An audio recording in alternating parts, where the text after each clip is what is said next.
First night, it's going okay. I'm super hungry though. I did not bring enough food. So note to self, bring more food tomorrow. But it's like 5 a.m. I'm almost done. I'm on break now. I might go outside. But I'm really hungry.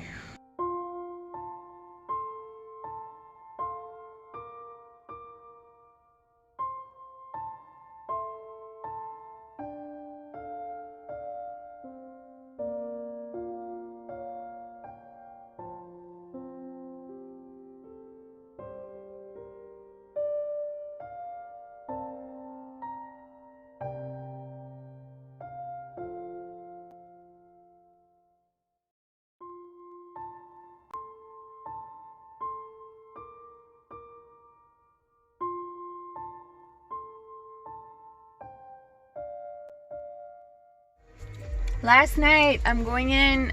Oh, I'm so ready to be done. They're doing work in the parking lot there, which is where I usually park. So I'm parked here. Anyway, it's my last night. I can't wait to update you guys. Another set done. Woohoo! So now I'm gonna sleep. I'm in my bed. I finished my nights. They were terrible. The people were terrible. The patients were terrible. It was all around terrible. And there's a lot of other employees who are freaking out because now they may force us to get vaccinated. It's not a topic I want to get into, and I personally don't have issues with it. I've already had my first dose, and I have my appointment for my second dose like in 2 weeks. But it's hard when the people you work with like aren't following the recommendations. They're not wearing their masks. They're like kind of laughing at and ridiculing those of us who are wearing the mask. Like, oh, look at her, she always has her mask on. Like, you know, like stuff like that. So that's mentally exhausting. But I'm done. And I'm excited to give you guys an update. This is gonna be interesting. Get ready with me and then we're gonna sit down and talk, okay?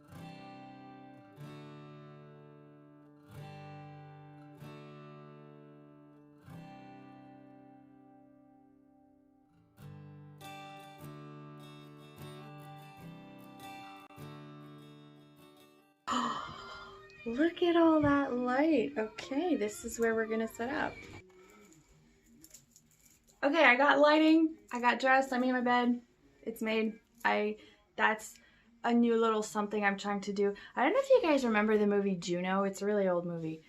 But in the movie, Ellen Page, the role that she played, she said, make your bed in the morning. It sets the tone for your day. And that's so silly.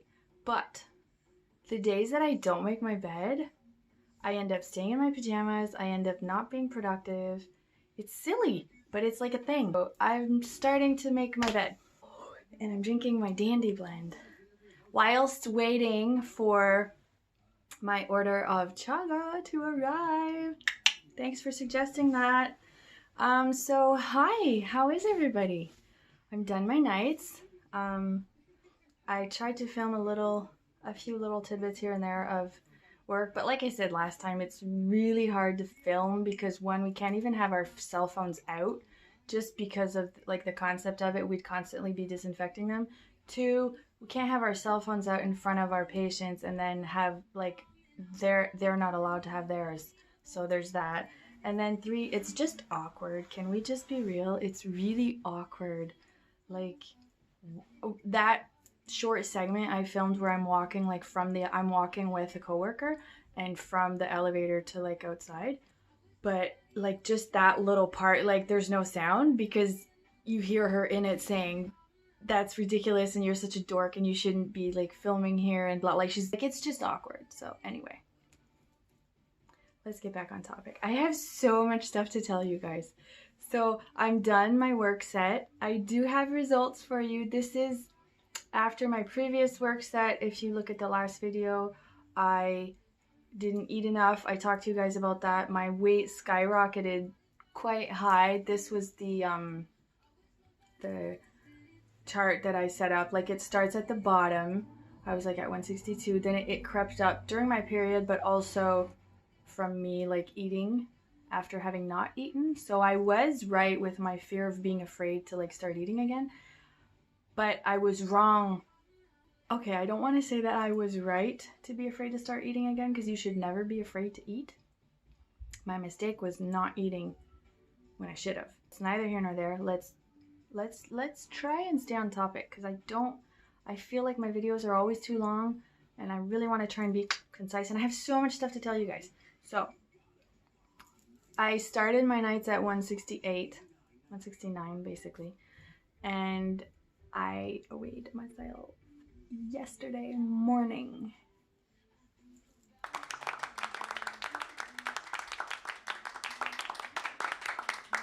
That's 5 days. That's a 5-day Mary's Mini. I had potatoes and I had broccoli most of the time, but every few meals or so I had like a salad. But basically that's it. That's all I ate for 5 days. It was potatoes, every which way you can imagine, with some ketchup, and broccoli. Guys, come on, this works. Look at me, I feel amazing. This works. So now I'm back on track, and I'm like hovering the 160 line, so you know what that means. It's gonna be a whole other journey once I start moving. But someone told me, like, it doesn't, I can't remember who, I think it was Joe. Someone said in the comments, like, it doesn't have to be like crazy exercise, it can just be a walk, which is true. Like, it can just be like a good walk every day. And I never was a gym person. Like, I don't feel comfortable in gyms. I feel like gyms should be for people who are not in shape, and you kind of feel like going in there and you see all these fit people and you feel like telling them, like, you can leave now, like, you're good, like, you're done, you can go, like, you're all done. Leave it for people like me that need it, you know, because like, you go to the gym and if you're not in shape, like, what are you doing there? I almost feel like I need to work out and get in shape before I sign up into a gym. Anybody else feel like that sometimes? It's silly, because that's not what it should be. But anyway, I will be starting to do light exercise soon. Also, I'm getting more and more comments, which is so amazing, so exciting. I've read every single comment and I try to reply. I'm not even joking, I started a book with each video, and I write down every single person's name who made a comment, and I reply back. Like, I'm committed to this, guys. I want it to be like us together. I want everyone to feel like they're involved and they're heard. And if you have tips or suggestions or things you want to say, like, we're like, this is like a community group. Like, I got asked a couple times if I had an Instagram. Yes, I have an Instagram, but it's a personal Instagram. It's my personal Instagram with like my life and my family and stuff. There's nothing on it about this, because like my family follows me on Instagram and everything, and this is like separate. I don't necessarily broadcast that I'm doing this, because of the fact that as soon as you start talking about these types of changes, everyone has an opinion and everyone wants to weigh in on what you're doing right and what you're doing wrong. Like I said previously, my sister is actually following the ketogenic diet. My mom is diabetic. She's getting up there in age, and my dad too. And it's just a controversial subject altogether. So I've been keeping this to myself. Like, my family knows I'm eating this way, but they don't like know that like I have a channel and all this. Well, they know I have a channel, but like, you know what I mean. I just wouldn't feel comfortable. I have work colleagues, I have old high school friends on my Instagram, and I just wouldn't feel comfortable starting to post a bunch about this on there. It would just be confusing. But I created another Instagram a couple years ago, and it didn't have like a profile pic of me, and it was called Kindly Me. It was always just quotes and sayings of kindness, of being kind to others, and about being supportive and being positive and stuff like that. So I changed the name of that Instagram account, and I feel like linking that one and starting to post on that one, because there aren't a lot of followers. They're very random followers. I don't even know what they are, like hair salon companies and workout gear I don't even know. And maybe sharing that one with you guys, and we can like connect on there. because there I posted like one or two, a pic of me with my jeans that fit. They fit better now, by the way, FYI. Here's I filmed a small video of me putting them on, and you can kind of see that they're looser around like the mom pouch area where they were like tight. Like you could see my underwear line in the video where I tried them on, and now they were like, there's a little give, you know, like they fit better all around this time when I tried them on. So anyway, I posted that pic on that other Instagram, and I posted a pic of my breakfast yesterday also. It was my first breakfast that wasn't potatoes and broccoli, so I was super excited. It was so good, which, side note, is actually something that Mary McDougall says in one of her interviews that is kind of also a little bit the point of the Mary's Mini, is to get you refocused on understanding that eating is to fuel your body. And if you take away the factors of like taste and pleasure and all that for X amount of time, when you come back to eating something as simple as oatmeal with strawberries, which is what I had, and a coleslaw salad with like little pieces of apple in it, it's amazing.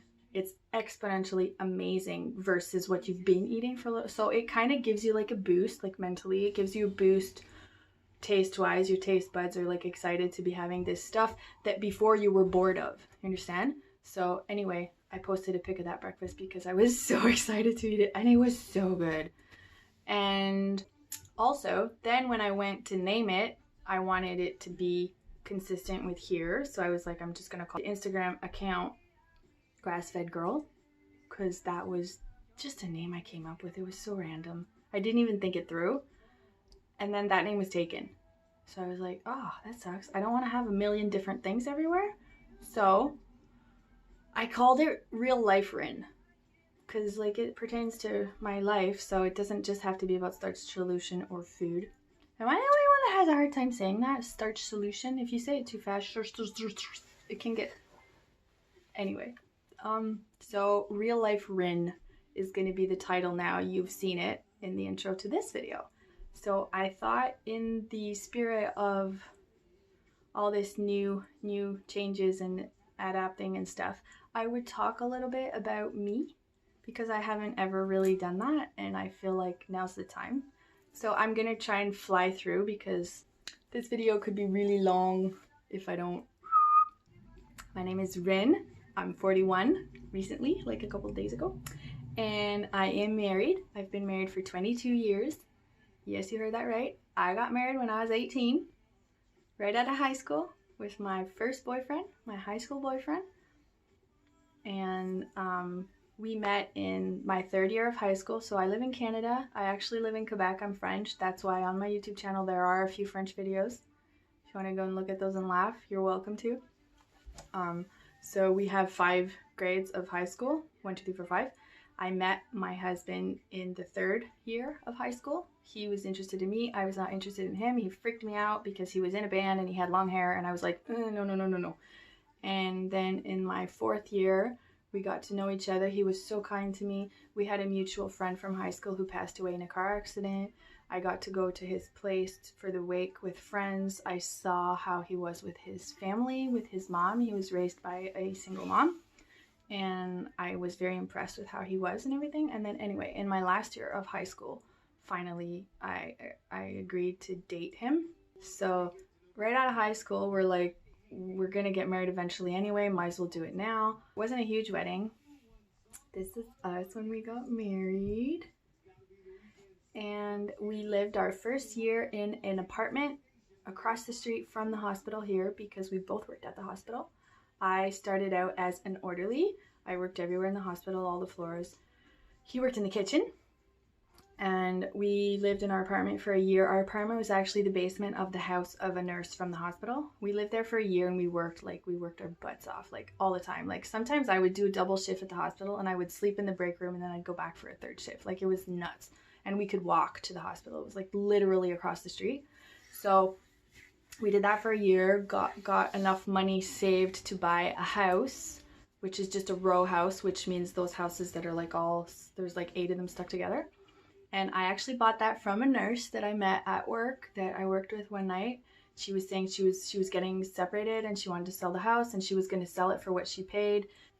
She ended up becoming my best friend. We still work together. Like, she's the girl I was going out of the elevator with to go outside.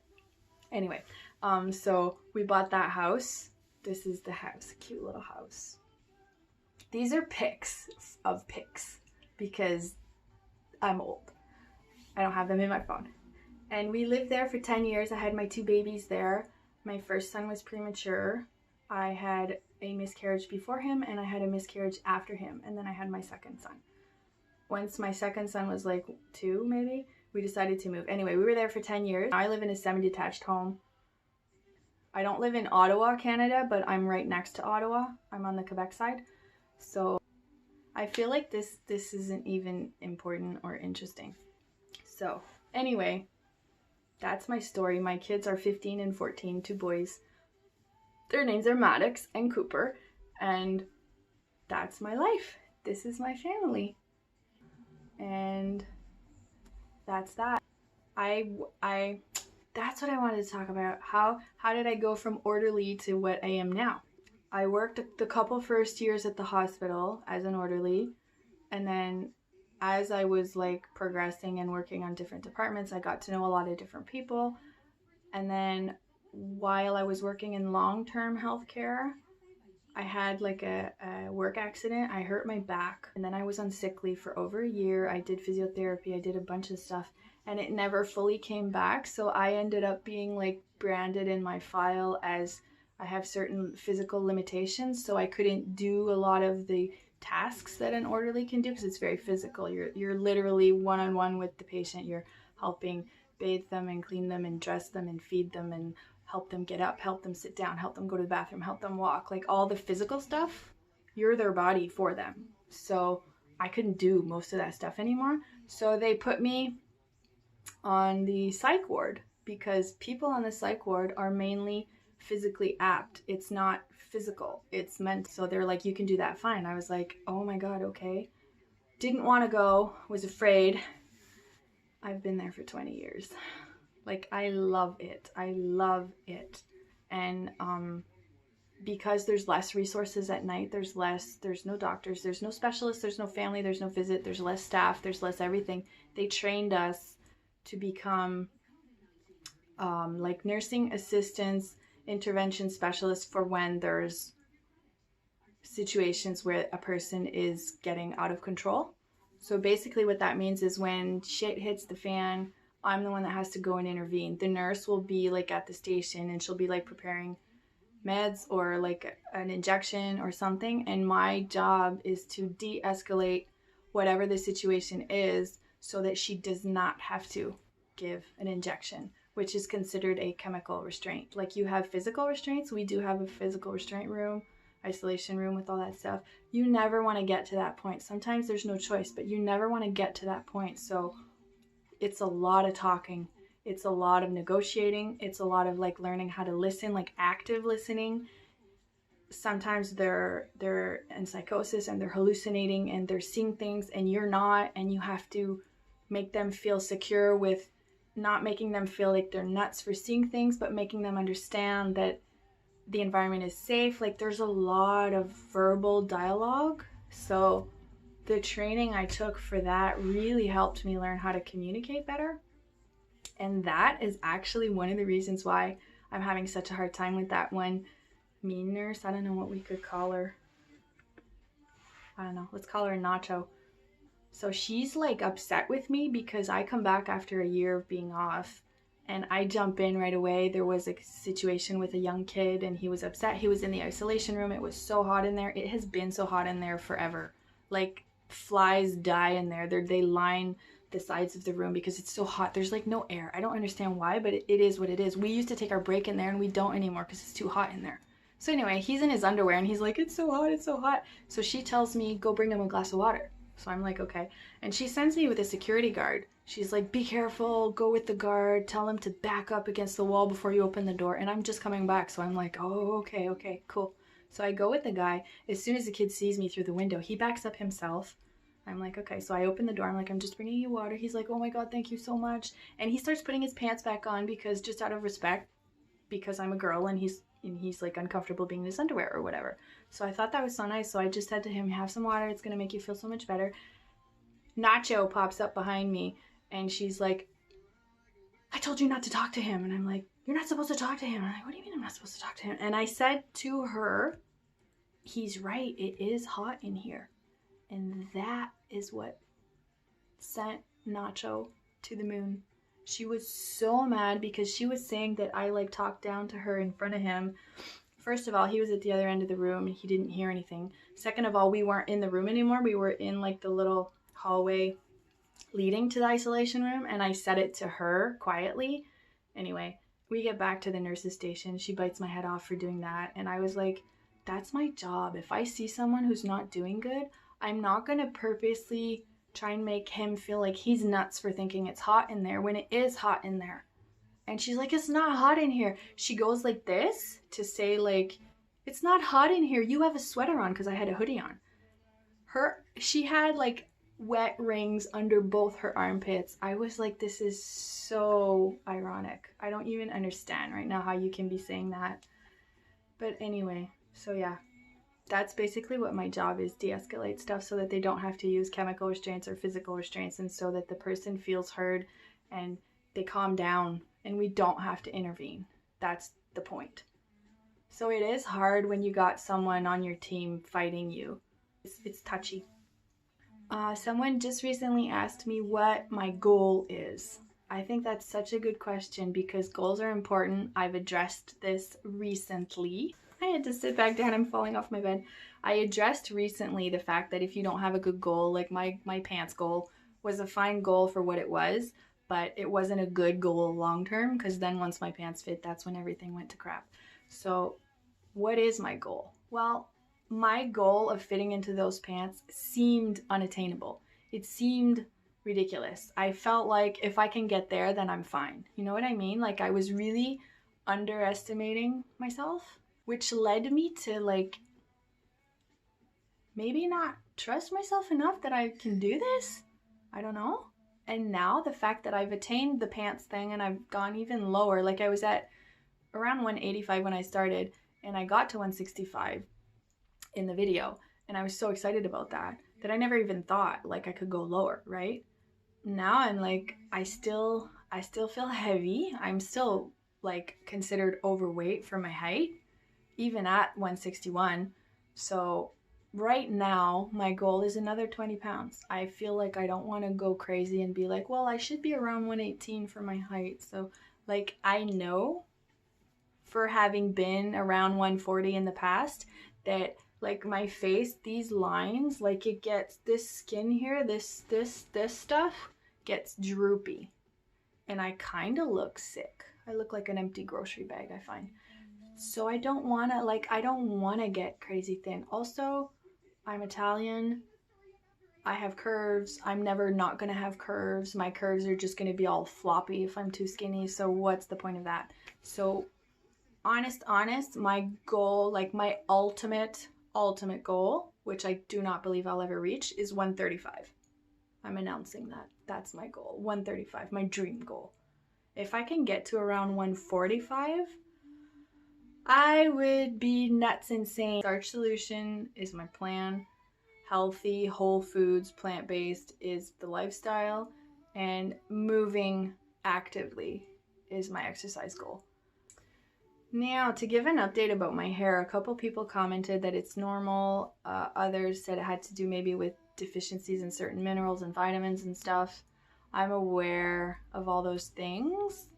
The reason why I ordered a certain bundle of hair growth products is because I have been following someone on YouTube who has been using these products, and I saw with my own eyes the evolution of her hair. And my issue has always been that the tips are fine. Remember I said I cut the tips recently because they look like feathers? That's my issue. I want this part to be thicker. I have fine hair now since my second pregnancy. My hair used to be really big and really curly and really like dense. And now it's fine. It's very fine. Like I have a full head of hair, but it's fine hair. So I would like to thicken it. I would like to get it a little bit more fuller, denser, you know? That's my goal. Also, in the beginning of quarantine, That's in another one of my videos. I bleached a chunk of my hair that you can see here. It's grown out now. You can see like this is like, that's COVID. Anyway, this chunk of hair is even shorter and thinner. Like there's even less hair than, like it just breaks right off. Like I killed it. That was so stupid. But that's what's up with black hair. You have to bleach it. So what I ordered is this. It's a hair bundle for growth. Bondi Boost, made in Australia.